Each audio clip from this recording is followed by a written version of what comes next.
Hi there, I'm Emily Mielstein with the Gulf of Mexico Fishery Management Council, and this is a public hearing video on a framework action that considers modifying red snapper and hogfish annual catch limits. So the council recently reviewed stock assessments for both Gulf red snapper and hogfish. The red snapper acceptable biological catch was increased, and the hogfish acceptable biological catch level was reduced. The council is here because they must adjust annual catch limits and annual catch targets, if applicable, to be consistent with the best available scientific information. We'll start with red snapper. So this year, CDAR 52 was completed. That's a stock assessment of red snapper. It found that red snapper is not considered overfished based on the updated minimum stock size threshold value of 50% of the spawning stock biomass at maximum sustainable yield. It was also found that the stock is not experiencing overfishing, and although it's still rebuilding, it is expected to rebuild by 2032. So the Council's scientific advisors, the SSC, made some recommendations for the overfishing limit and for the acceptable biological catch. You can see those recommendations are for the years 2019 through 2021, and there's also a 3-year constant recommendation. Red snapper is allocated 51% commercial and 49% recreational. The recreational allocation is subdivided into 2 components. The private angling component gets 57.7% of the recreational annual catch limit, and the federal for-hire component gets 42.3% of the recreational annual catch limit.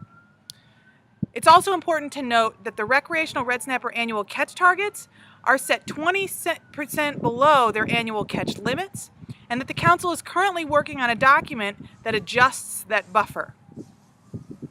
So current red snapper management targets in millions of pounds are shown in this table. As you can see, the annual catch limit for the year 2017 and beyond is 13,740,000 pounds. So our first alternative is the no action alternative, and that would leave our annual catch limits and annual catch targets as they are. However, the modified acceptable biological catch limits would allow us to increase those levels. So alternative 2 would modify annual catch limits based on the annual acceptable biological catch recommendations from our Scientific and Statistical Committee. And this table shows what those values would be.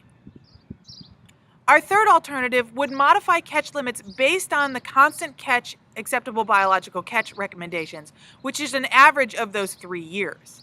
This table will show you what those values would be for 2019 and beyond. So moving on to hogfish.